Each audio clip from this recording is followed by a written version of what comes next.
bendiciones. Vamos a estar orando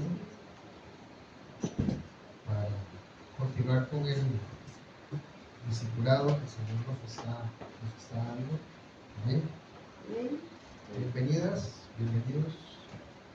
Vamos a presentarnos delante del Señor. Padre, bendecimos tu nombre, te damos las gracias.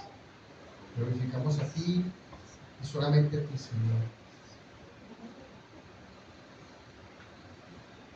Todo dominio, toda potestad, todo trono, Señor. Todo principado, Señor. Toda autoridad, Señor, se rinde bajo tu nombre, Señor Jesús. Eres Rey de Reyes, Señor de Señores. Te fue dado un nombre que es sobre todo nombre, Señor, ante el cual se han de doblar la rodilla de todos los que están en el cielo, en la tierra y debajo de la tierra. En el nombre de Jesús declaramos tiempo de paz, tiempo de libertad, tiempo de comunión con tu Santo Espíritu, Señor. Gracias por estar aquí.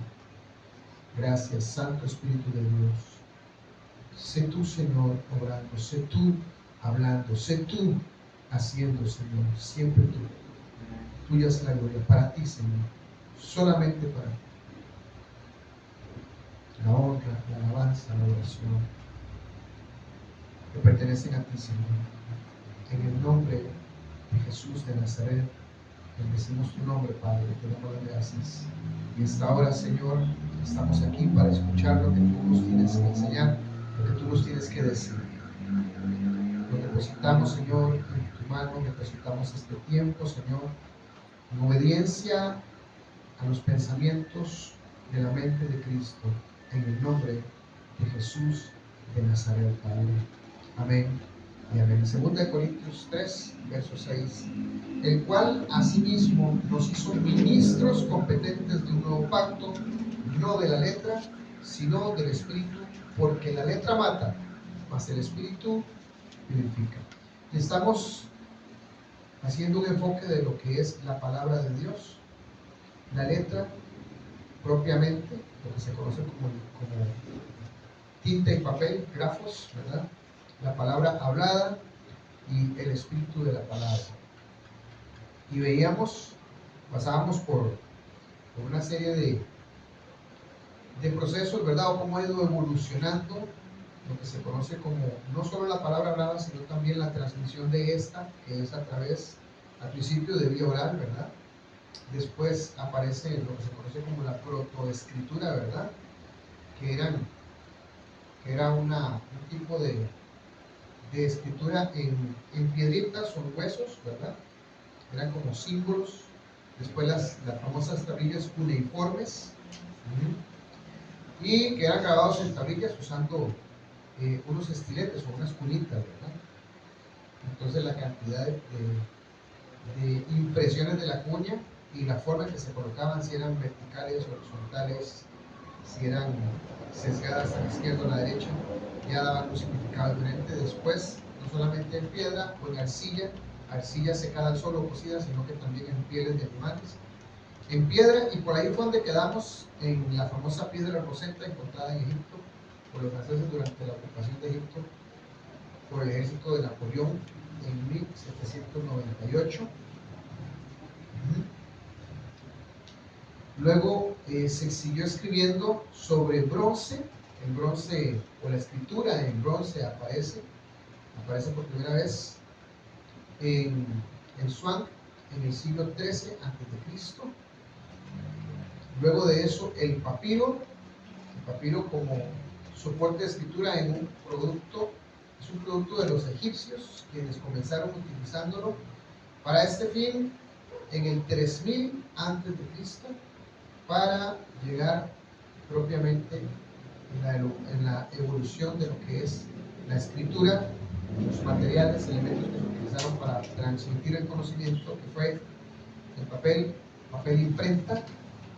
Fue Gutenberg quien inventó la imprenta en 1440, eso está más cerca de nosotros. con tipos móviles, ¿verdad? O moldes de letras móviles.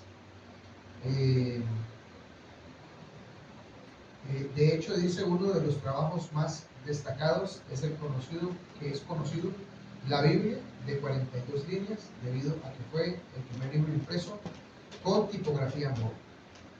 Muy sencillo, ellos tenían un molde, tenían las letras todas sin moldes, las colocaban, iban escribiendo y después ponían un papel y hacían una prensa bajando para imprimir la tinta en el papel, subían la prensa y ya tenían una hoja impresa. Era mucho más rápido. El proceso hoy en día, obviamente, ¿verdad? Hay unas cosas que le llaman rotativas, son unos tubos enormes, ¿verdad? En las imprentas, ¿verdad?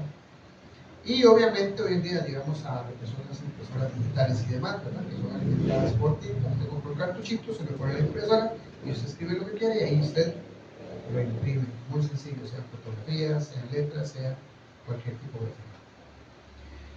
Bien, estamos hablando respecto a lo que es la palabra propiamente, que conocemos como la palabra de Dios. El libro que tenemos en nuestra mano o en nuestro celular o en cualquier dispositivo móvil, tablet, computadora, y que podemos abrir y leerla y encontrar un montón de información, no solamente histórica, también hay poemas, ¿verdad? Pero principalmente lo que nosotros creemos que es la palabra de Dios. ¿En qué idioma llega la palabra de Dios? ¿Quién me puede decir en qué idioma fue escrita originalmente la palabra de Dios? En hebreo. Bien. Lo que se conoce como la Torá, que es la primera parte de la Biblia, que conocemos como Torá, escrita obviamente sí en hebreo. Luego el Nuevo Testamento, que nos llega en dos idiomas más, que es el griego principalmente, la mayor parte, y en arameo algunas partes también, ¿verdad? Sabemos que Jesús no hablaba propiamente el griego, Jesús y sus discípulos no hablaban el griego, no hablaban propiamente como lengua natural, tampoco el hebreo, sino que era el arameo lo que se utilizaba en aquel entonces, ¿verdad? Es lo que se hablaba. De ahí que la Biblia fuera escrita en tres diferentes idiomas. Ahora, la palabra no nos llega a nosotros originalmente en el idioma español, nos llega a través del hebreo, principalmente el arameo griego. De ahí que deriva la necesidad de tener que traducir la palabra de sus idiomas originales al español. Vamos por acá. Porque tiene. Puede ser. Wow. Ok, bien. Por aquí vemos las imágenes que hemos estado viendo. Esta es, ¿verdad? La famosa piedra Rosetta, que fue encontrada en Egipto. Esta es una imagen de lo que serían las escrituras en bronce. Estos son los papiros, ¿verdad? Egipcios. Y este es el famoso Gutenberg, que es lo que hablamos, que es acerca de lo. Ahora, vamos a enfocarnos un poquitito en lo que sería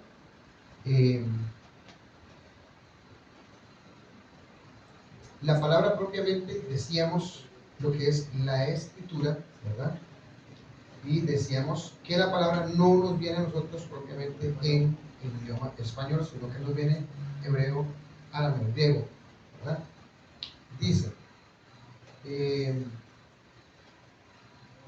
de ahí que derive la necesidad, ¿verdad? De lo que es la traducción de la palabra propiamente, ¿ok?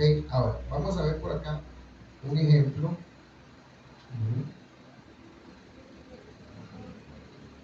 Hacia el principio de la presentación.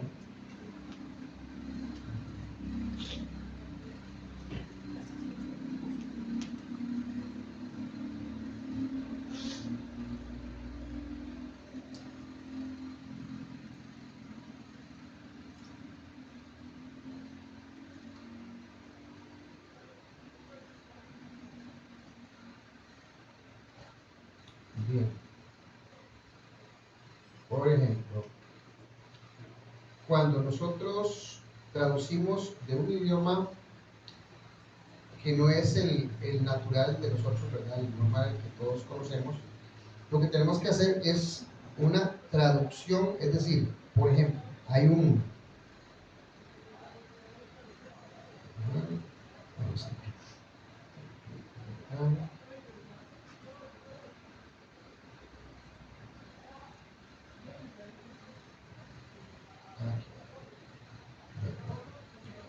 ¿Sí? Creo que por aquí estamos. Bien, aquí vamos a ver un poquitito lo que es en sí lo que es la traducción. Decíamos entonces,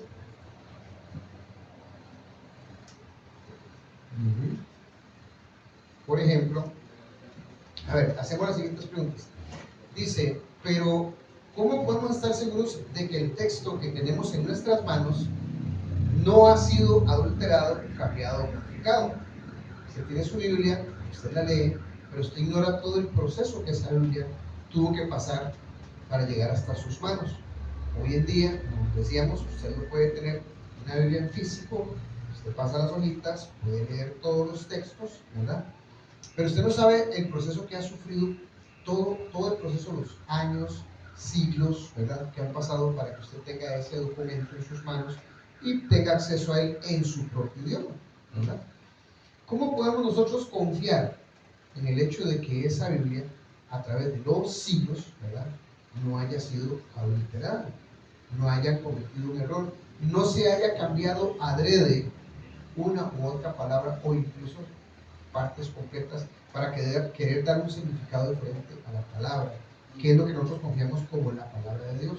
Podemos estar seguros de que una copia no contiene errores según la otra, o de una traducción a otra. ¿Cómo podemos estar seguros que el espíritu de la palabra, su significado original, no ha sido alterado, ya sea por error o por omisión o adrede? ¿Cómo podemos estar seguros de esto? Entre todos los traductores que tenemos según los textos que existen, contamos con un canon bíblico que nos es proporcionado por reconocidos traductores que hicieron uso de herramientas y métodos de traducción para obtener hoy la Biblia que conocemos. Luego más tarde ahondaremos más en este tema para conocer de dónde proviene la Biblia tal y como es hoy, pasando por el proceso de copiado de las escrituras de los judíos hasta los hallazgos arqueológicos tan importantes como el de las cuevas de Qumran. ¿Quiénes saben qué son las cuevas de Qumran? No vieron el video. Exactamente, los pergaminos del Mar Muerto, de las copias de la Biblia del Mar Muerto. Excelente, Manuel. Un aplauso para Dios. Okay. Bien, el tema. Sí, ajá. ¿A qué te refieres con esto? Contamos como un canon bíblico. El canon se le conoce como canon bíblico a una selección de libros específicos, ¿verdad? Porque han aparecido muchos libros, ¿verdad? Entre ellos, por ejemplo, el libro de Enoch, ¿verdad? Por ejemplo, los deuterocanónicos o apócrifos, ¿verdad? Que son libros que no están en la Biblia, no están incluidos dentro de la Biblia que nosotros utilizamos, ¿verdad? Que se dice, hay quienes dicen que existe la Biblia católica y que existe la Biblia evangélica, ¿verdad? Y hacen una división entre Biblias. ¿Por qué? Porque la Biblia que utilizan en la Iglesia Católica contiene lo que se conocen como los deuterocanónicos, donde está Macabeos, donde está Judith, ¿verdad? Donde está, por ejemplo, Eclesiástico, ¿verdad? Por citar algunos, que no están en la Biblia que nosotros utilizamos, ¿verdad? Ahora, el canon es precisamente eso, como que usted agarre de todo el material que usted cuenta y usted diga, bueno, este libro sí, este no, este sí, ¿verdad? Es una elección, ¿verdad?, de libros y hacer una sola biblioteca, ¿verdad? De hecho, Biblia significa eso, biblioteca, ¿verdad? Son libros, ¿verdad? Entonces, eso es el canon, ¿verdad? Lo que conocemos como canon bíblico. ¿Por qué los deuterocanónicos? Esta pregunta siempre salta, ¿verdad?, en la palestra. ¿Por qué? Porque, bueno, todo el mundo pregunta por qué la iglesia cristiana evangélica utiliza una Biblia de 66 libros y por qué la iglesia católica utiliza una Biblia con más libros. Okay. Bueno, para tratar de tener una idea, ¿verdad?, del punto y del por qué. Quienes realmente ponen y quitan esos libros, ¿verdad?, es precisamente Roma, es la Iglesia Católica. Ellos al principio fueron quienes decidieron quitar esos libros de la Biblia. Entonces se optó por un canon bíblico diferente, con menos libros. Después ellos mismos, después de una cierta cantidad de tiempo, decidieron otra vez volverlos a incluir, ellos mismos, ¿verdad? ¿Por qué se cree que son deuterocanónicos o por qué se cree que son apócrifos, como se les dice? Porque se supone que esos libros fueron escritos en una época en que no había profeta en Israel, ¿verdad? Recordemos que el profeta juega un papel muy importante a través de la historia, en la historia de Israel, ¿verdad? Y hoy en día también, porque el profeta, ¿verdad?, o el oráculo era la voz de Dios en la tierra, ¿verdad? Entonces, básicamente, ¿verdad?, se escribían, ¿verdad?, las memorias, ¿verdad?, de ellos, o ellos escribían lo que Dios hablaba, y se llevaba un récord histórico de todos los acontecimientos. Entonces, al no haber profeta en Israel, ¿verdad?, no hay revelación de parte de Dios, no hay palabra de parte de Dios. Y estos libros fueron escritos en una época en la que en Israel no hubo profeta, ¿verdad? Pero se le llaman deuterocanónicos o apócrifos. Bien, en cuanto al tema de la traducción, vamos a hacer un ejemplo claro y sencillo, que sería el siguiente. Ejemplo número 1. A ver, tratemos de traducir esta palabra de un idioma muy conocido, muy utilizado hoy en día, ¿verdad? No es idioma universal, pero se utiliza muchísimo, que es el inglés. Se escribe glass, cake, plate, ¿verdad? Me corrigen si no estoy pronunciando bien. Traducido literalmente, ¿verdad?, eso sería vidrio, papel o pastel y plato. Veámoslo así: vidrio, queque, plato. En una caja donde viene un aparatito que es para poner queques, ¿verdad?, viene con esa nomenclatura, con ese nombre. Traducido literalmente es vidrio, pastel y plato. ¿Okay? ¿Cuál sería la interpretación de esto? Podríamos decir que es plato de pastel de vidrio, ¿cierto?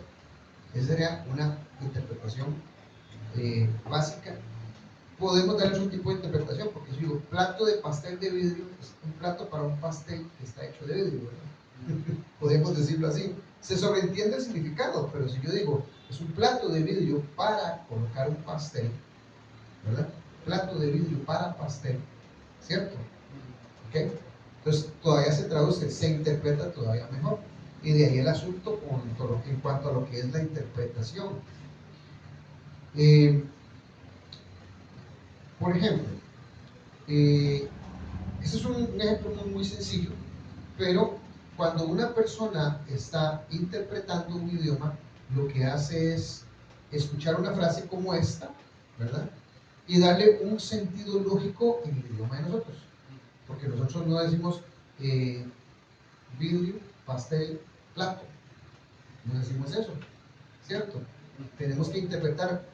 El anglosajón está diciéndolo de esa manera, pero para que a mí me puedan entender las personas que hablan mi propio idioma, yo tengo que traducir que es un plato de vidrio para colocar un pastel, ¿verdad? Es una forma de ya no traducir literalmente, sino de interpretar la frase, ¿verdad? Y es un ejemplo muy sencillo. Ahora, dentro de las traducciones de la Biblia que nosotros conocemos, hay un montón, ¿verdad? Está Dios habla hoy, está la Biblia Peshitta, está la Biblia de Jerusalén, está la Nueva Traducción Viviente, la versión internacional, Reina Valera 1960, ¿cuáles otras? Biblia del Oso, ¿verdad? Está también la Sacra Vulgata, ¿verdad? Y es un montón de versiones que existen, ¿verdad?, de diferentes traducciones, ¿verdad?, de diferentes intérpretes de la Biblia, ¿verdad? Entonces, vamos a ver un ejemplo pequeñito. Por ejemplo, Lamentaciones 3:25 al 26. Voy a leerlo tal y como se encuentra en Reina Valera 1960, dice 25. Bueno es Jehová a los que en él esperan, el alma que le busca. Bueno es Jehová a los que en él esperan, al alma que le busca. Bueno es esperar en silencio la salvación de Jehová. Nueva Traducción Viviente dice: el Señor es bueno con los que dependen de él, con aquellos que lo buscan. Por eso es bueno esperar en silencio la salvación que proviene del Señor. Traducción, lenguaje actual. Invito a todos a confiar en Dios, porque Él es bondadoso. Es bueno esperar con paciencia que Dios venga a salvarnos. ¿Qué le parecen esas tres traducciones? ¿Se pierde el sentido original de la palabra? ¿Sienten que nos estamos perdiendo de algo? ¿O sienten que más bien se está masticando mucho la comida se está procesando mucho la comida antes de meterle la cucharada a la persona? ¿Con cuál se quedan ustedes? Yo no voy a elegir una. A mí personalmente me gusta la Reina Valera 1960 porque es la clásica, ¿verdad? Pero hay a quienes les gusta más la nueva versión internacional, la traducción viviente, Dios habla hoy, ¿verdad? ¿Qué sé yo? Obviamente, la Biblia no se escribe en español, ni tampoco nosotros hablamos, vosotros sois, no decimos esas palabras, no lo utilizamos de esa manera, ¿verdad? ¿Cuál les parece a ustedes mejor? Voy a leer una vez más los tres versículos exactamente igual, las tres traducciones. Reina Valera 1960. Bueno es Jehová a los que en él esperan, al alma que le busca. Voy con la siguiente, traducción viviente. El Señor es bueno con los que dependen de él, con aquellos que lo buscan. Traducción al lenguaje actual. Invito a todos a confiar en Dios, porque Él es bondadoso. Me gustan las tres. ¿Le gustan las tres? Voy, verso 26. Ajá. Se escribe diferente, digamos, pero El contexto. El contexto es otra cosa. siempre Sigue siendo el mismo. digamos como que el fin siempre ha sido. Como que expande la manera de ver el mismo mensaje. Como que a la hora de traducirlo, quiere explicar un poquitito más el texto, que sea más comprensible y que el significado de la idea principal sea más A claro. palabras más modernas, más Actual. actuales. Ajá. Bien, voy con el segundo verso. Reina Valera 1960. Bueno es esperar en silencio la salvación de Jehová. Nueva Traducción Viviente. Por eso es bueno esperar en silencio la salvación que proviene del Señor. Traducción en lenguaje actual. Es bueno esperar con paciencia que Dios venga a salvarnos. ¿Se pierde el sentido original de lo que se quiere decir? ¿No se pierde o sí se pierde? Creo que sigue siendo el fin. Sigue siendo el mismo. Todos podemos entender muy claramente lo que quiere decir. Bien, en cuanto a lo que son recursos, nosotros utilizamos una herramienta que se llama Biblia Interlineal. Usted se mete a Google y pone logos, logos, y ahí le aparece. Y ahí usted busca exactamente un texto bíblico. Vamos a ir a los celulares para que ustedes tengan un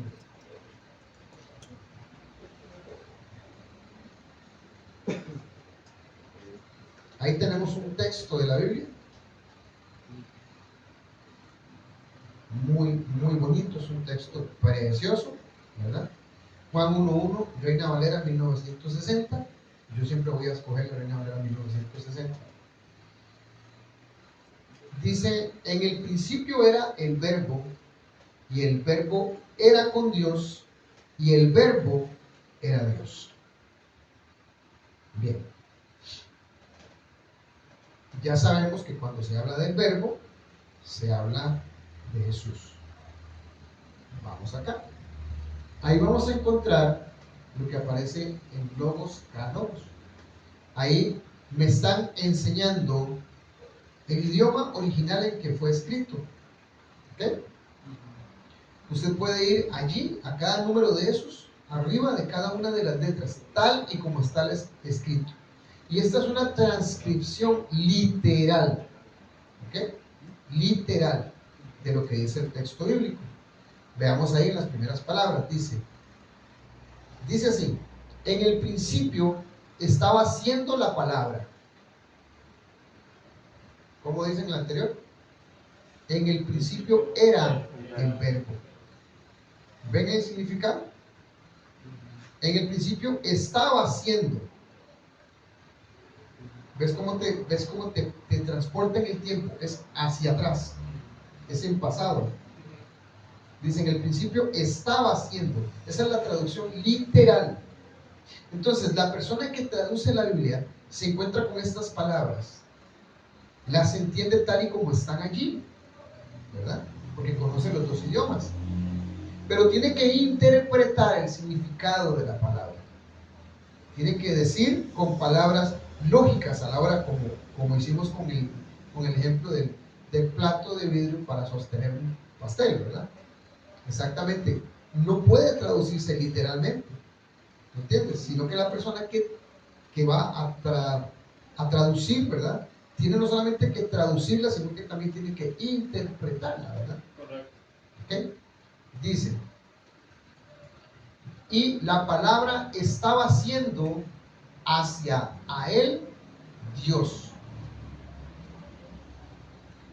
Dice: y el verbo era con Dios.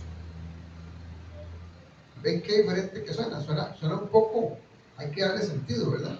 Estaba siendo hacia a él Dios. Y Dios estaba siendo la palabra, que es lo que encontramos aquí hacia el final, ¿verdad? Y el verbo era Dios. Es un poquito complicado. Ahora, hay reglas a la hora de traducir, reglas que se respetan, reglas que los traductores tienen que aplicar, ¿verdad? Tienen que aplicar. Bien, dentro de las preguntas que yo tenía, ustedes vieron el video, se hablaba de un rey, el rey de Inglaterra, ¿verdad? ¿Cómo se llamaba?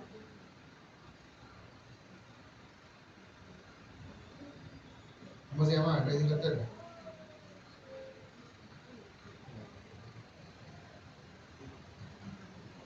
Enrique VIII. Ese mismo.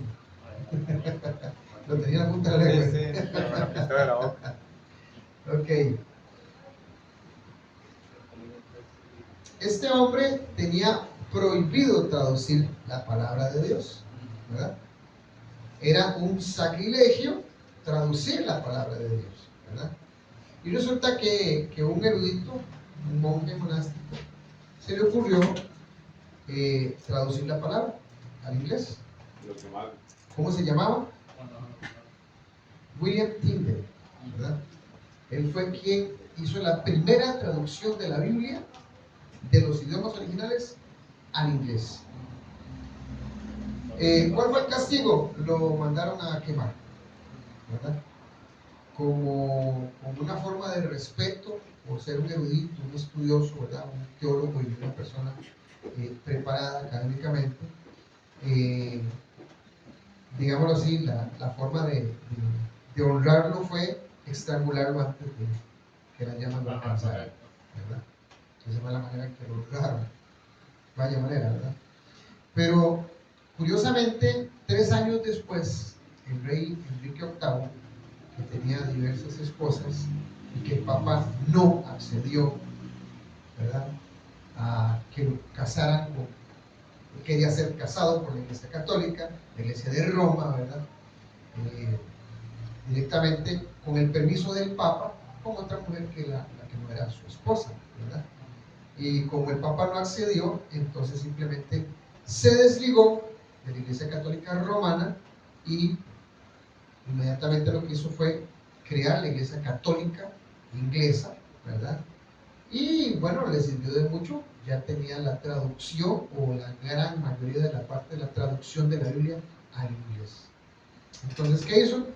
Terminó la traducción, obviamente no, sino las personas que él contrató para que lo hicieran, que él envió a que traducieran, y en la portada de la Biblia aparecía un dibujo de él repartiendo Biblias, ¿verdad? el idioma inglés. Pero eso no fue ni más ni menos que por un capricho de él, ¿verdad? Por conveniencia política o religiosa, ¿verdad? Bien. En cuanto a lo que es la traducción del idioma, ¿verdad?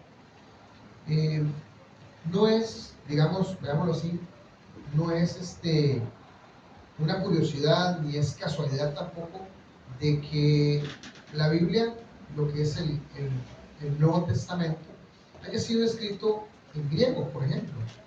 ¿Por qué? Porque el griego era como decir el inglés para nosotros hoy en día.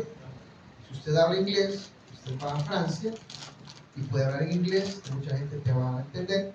Puedes ir a Alemania, donde se habla alemán, y hablas inglés y mucha gente te va a entender.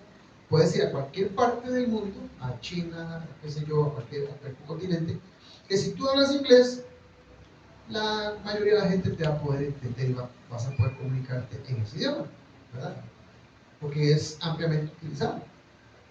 Para la época de Jesús, el idioma que se utilizaba era el griego. ¿Por qué el griego? ¿Quiénes eran los griegos? ¿Qué hicieron los griegos? Los griegos para nosotros son la cuna de la civilización, ¿verdad? Y por acá tengo una pequeña reseña con respecto a ellos.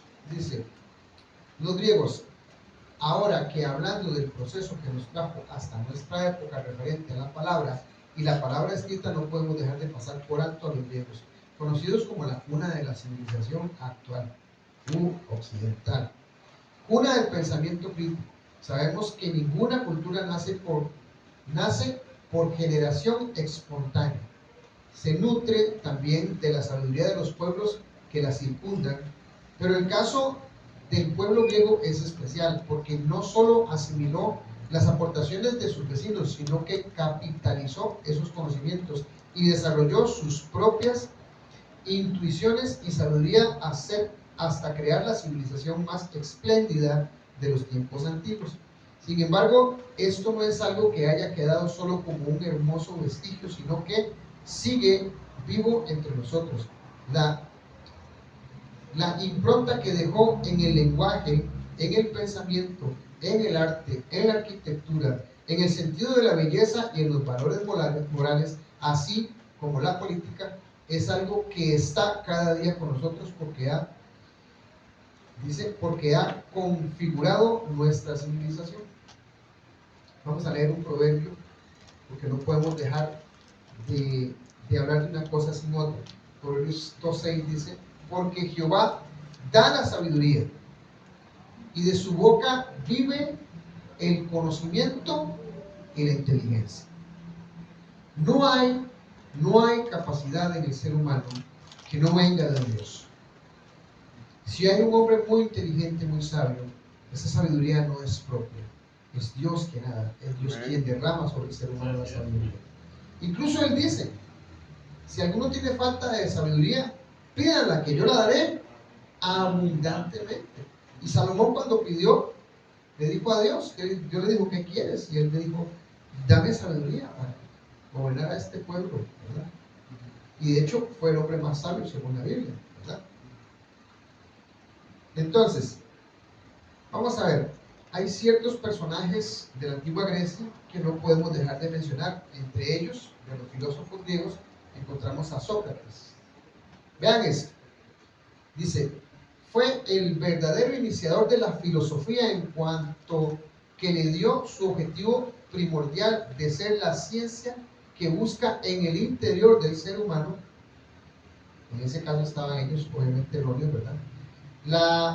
Dice, la dialéctica es el método de compartir conocimiento usado principalmente por Platón, inspirado en la mayéutica de Sócrates. La mayéutica es el método socrático con el que el maestro, mediante preguntas, va haciendo que el discípulo descubra nociones que en él estaban latentes. Preguntas y respuestas, el método socrático. Si alguno ha escuchado eso.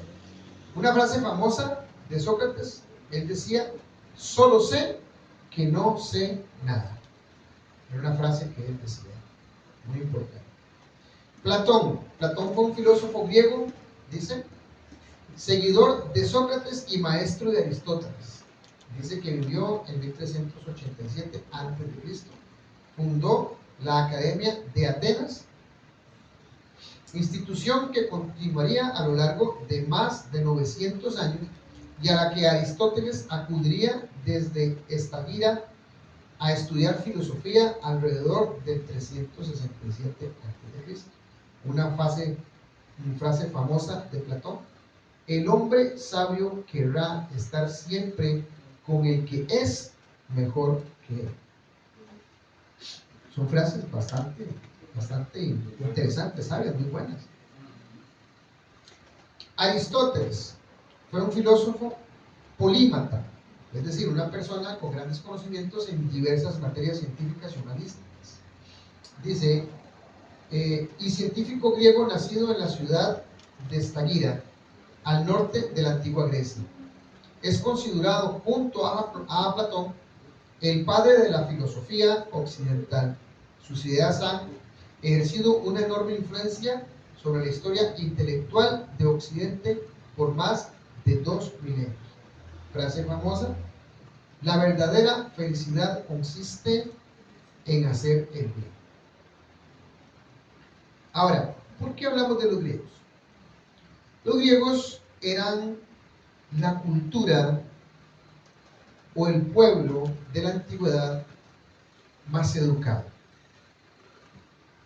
Ellos no daban las cosas por sentadas, sino que ellos se preguntaban por qué, para qué, cuándo, dónde, cómo. Y curiosamente, cuando uno estudia lo que es la hermenéutica, ¿verdad? Se da cuenta de que son las preguntas principales. Usted lee un texto, lee todo el contexto de ese texto, ¿verdad? Y hace esas preguntas: ¿cómo? ¿Cuándo? ¿Quién? ¿Por qué? ¿Para qué? Aplica todas las preguntas. ¿Okay? Bien. Ellos hacían, es la costumbre de ellos hacer eso. Y desarrollaron una cultura en la que no se daban las cosas por sentadas, sino que siempre estaban averiguando, preguntando, ¿verdad? Ahora, curiosamente, ¿verdad? Roma invade Grecia, ¿verdad? Los invade, los somete, obviamente, ¿verdad? Porque Roma era un imperio. Pero curiosamente, ellos conquistan, los romanos conquistan a los griegos por las armas, pero los griegos conquistan a los romanos por la sabiduría y el conocimiento. De allí que entonces la cultura y la idiosincrasia del pueblo griego se difundiera alrededor de todo el mundo conocido que Roma había sometido. De ahí que vengan lo que acabamos de leer: conocimiento. De ahí nace el derecho también, ¿verdad? La literatura. ¿Okay? No de casualidad mencionamos también a Napoleón, ¿verdad? Porque también está ¿cómo se dice? El derecho napoleónico. El código napoleónico. Código napoleónico, ¿verdad? De ahí nace. Pero los griegos son, obviamente, ¿verdad? La base, la cuna del conocimiento, la cuna de la civilización. Cuando Pablo viajó a Atenas en uno de sus viajes, él se presentó en el Areópago. ¿Qué era el Areópago? El Areópago, ahí en Hechos lo podemos encontrar, era un recinto, como era un auditorio, donde llegaban las personas y exponían acerca del conocimiento, de cualquier rama del conocimiento. Y Dios, que siempre ha sido una incógnita, que siempre ha sido una pregunta, era parte de eso, ¿verdad? Y Pablo fue muy sabio, porque él llegó y se encontró que a la entrada de la ciudad había una serie de altares dedicados a diferentes dioses, ¿verdad? Y le tenían uno a cada dios conocido, ¿verdad? A todos, ¿verdad? Pues resulta que Pablo se encuentra con un altar al dios no conocido. Como que ellos dijeron de pronto, bueno, tal vez si nosotros, ellos creían en diferentes dioses, Ellos decían, si tal vez existe algún Dios que estamos dejando por fuera y se enfadara porque no le hicimos un altar, entonces hagamos un altar al Dios no conocido. No, o sea, ellos tapaban todos los huecos, todas las posibilidades, ¿verdad? Entonces Pablo, cuando estuvo en el aerópago, entró por ahí y les dijo, veo que ustedes son muy religiosos, ¿verdad? Y les dijo, y veo que tienen altares a todos los dioses conocidos. Y vi un altar a un Dios no conocido. Dice, ese es el Dios, sí. Hechos 17. Hechos 17. Y entonces le dice Pablo, vi un altar al Dios no conocido, pues yo vengo a predicarles el nombre de ese Dios no conocido, ¿verdad? Y hizo toda la disertación, la exposición de Cristo, ¿verdad? Dice la palabra del Señor que unos se admiraban de la enseñanza, ¿verdad? Y de la disertación de Pablo, otros se reían, se burlaban y se iban, ¿verdad? Que es lo que normalmente sucede siempre con el ser humano. Pero ¿por qué hablamos tanto de los griegos? Bueno, los griegos eran personas pues bastante inteligentes. No daban, como decimos, no daban las cosas por sentado, sino que ellos, bueno, por acá vamos a presentar unas. Ahí tenemos, esa es las ruinas de Grecia. Por aquí tenemos al primer filósofo griego. ¿Cómo dijimos que se llamaba? Aristóteles, Sócrates. Segundo, Platón y Aristóteles. Bien. Ahora, esto que está acá está en griego. ¿Qué? Ajá. Eso se ve extraño, ¿no? Ahí dice, ¿y ¿Y para qué? Está muy buena esa traducción. ¿Y para qué? Muy bien. Ya habla griego, ¿eh? Ahí dice grafos, ¿verdad? Es de origen griego, significa tallar o escribir. Determina la acción de plasmar en tinta y en papel ideas, historias o pensamientos. ¿Okay? Ese era el significado, grafos, ¿verdad? La siguiente es logos.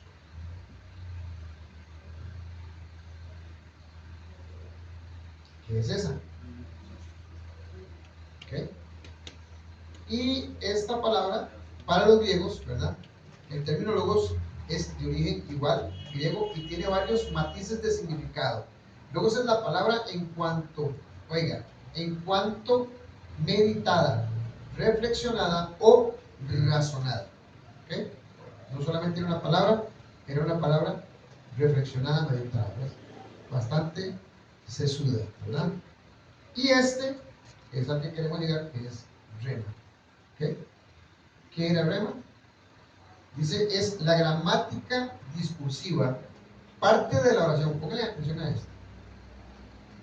Parte de la oración que desarrolla el asunto al que el discurso ya hacía referencia, llamando por contraposición tema.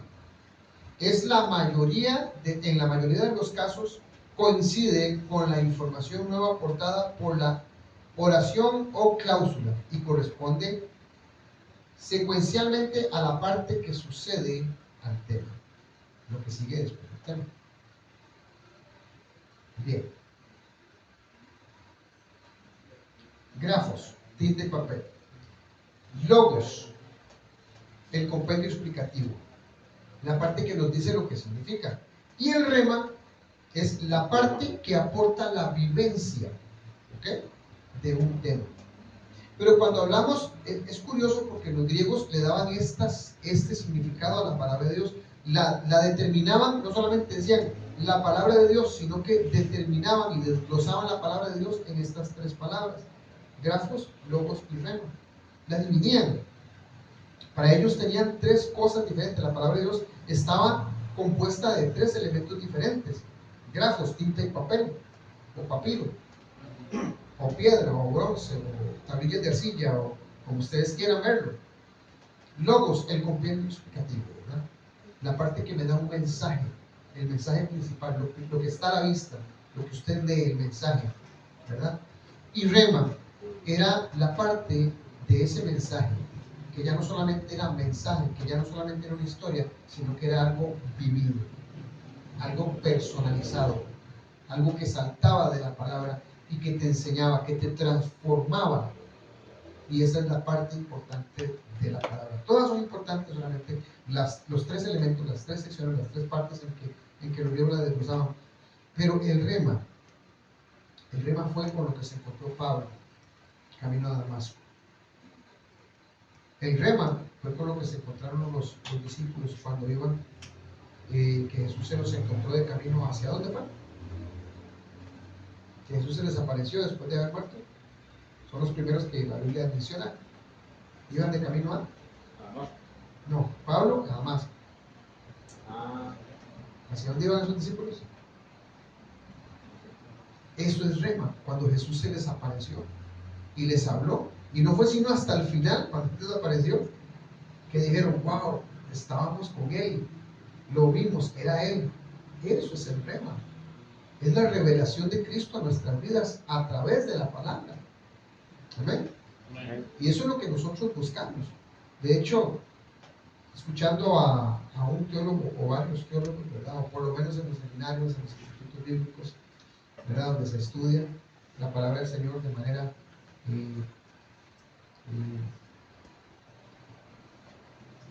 conceptual, ¿verdad? Con todo un proceso de por medio. Ellos decían la experiencia de Pablo, ¿verdad? La experiencia de Pablo. Y quiero citar una vez más el primer texto que aparece en la hojita que ustedes tienen en la primera hoja,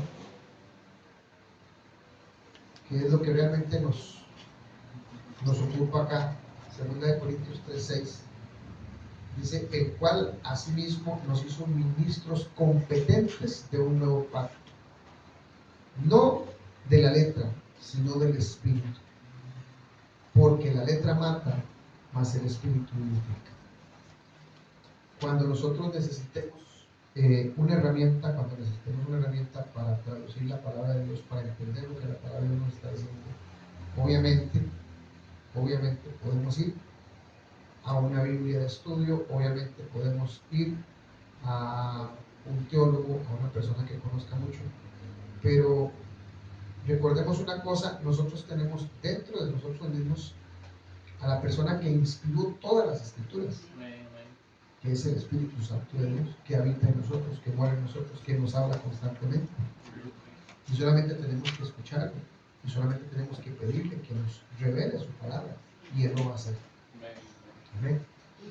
Bueno, esta es la parte de la palabra que vamos a ver hasta el día de hoy por aquí, para después continuar más en lo que es en cuanto a la reflexión del tema. Y me gustaría que la siguiente persona que va a traer la enseñanza de hoy 15 se refiera precisamente a la última parte de las hojitas, donde dice estudiar y reflexionar con respecto a lo que es la palabra de Dios, que es grafos, logos y rema. Amén. Vamos a orar para quedar despedidos. Padre, bendice